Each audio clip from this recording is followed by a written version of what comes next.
But banks are not up on RV parks like they are a multifamily, like say other multifamily, like storage units, apartment buildings. So I've told several lenders, and we haven't had a problem getting loans on them, but there's a lot of lenders that second guess lending.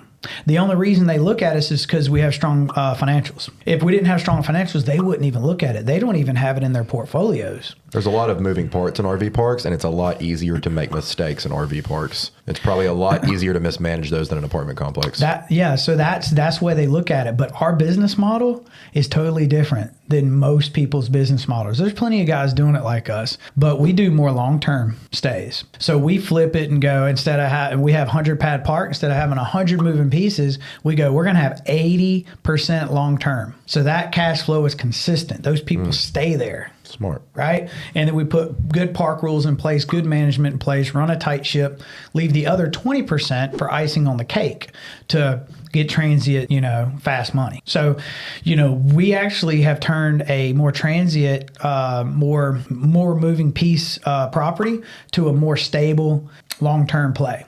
And it's worked well for us. And now banks are starting to understand. But if you look back 15 years at self-storage, that's the same thing you have now with RV parks. People are sleeping on them. And eventually that's when people are going to catch on, right? And we've been just going to town on them for the past 2.5 years. What percentage of your portfolio is RVs? Oh, man, 75% now. I've sold some stuff off just to buy more. Yeah, I love it. I mean, there's nothing that compares to it on cash flow. Nothing. What do you think your average income is per RV park? Man, do you shoot for 12%, 8%? Well, I'll tell you this. We shoot for 25% returns for our investors, and we keep 80% of the deal. Right. So if that's your IRR though. But what about what do you think your average net operating income is? If you chopped all your pieces up, divided them equally, do you think you're operating at 8%, 12%, 10%?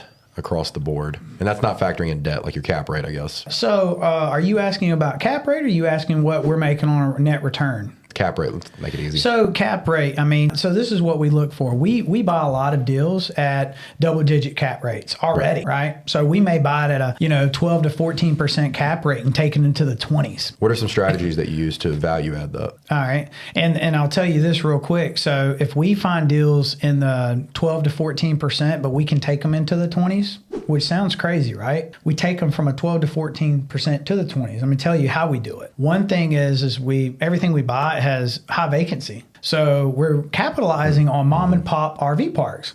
Simply filling the park up makes it worth so much more money, right?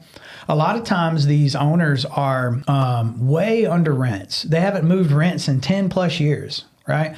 So we'll go to a park that they're getting $250 a month in rent when it should be $800. $650, $750. So we'll go in, we will completely revamp. We will put a new website in. We'll rebrand.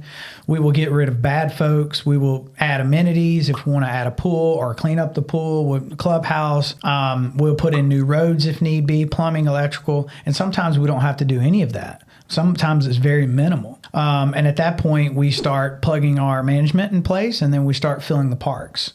And that's usually about a good 12 to 15 month play. Right. From time we close on the deal to the time we're fully stabilized, ready for refinance. They're probably about 50% occupied, and when you get a hold of it, it's 75, 80%, right? Maybe more. Exactly. Well, you're more long-term. You should be 80, 90 plus percent. Well, we just did a refinance 2 months ago, and we were over 90%. That's amazing. Think about this. If we can take that property and keep it in the mid-teen cap rate, and we can sell it or refi it at 7.5% in Alabama right now. So the gap there is ridiculous. If you just take it from a 50% occupancy to a 75, that's an extra 25% you just made right Exactly. Yeah. I tell people that with the commercial, like say you get a commercial tenant, they're paying $2,000 a month. Just going up on their rent by $500, you just increase the value of that property tremendously.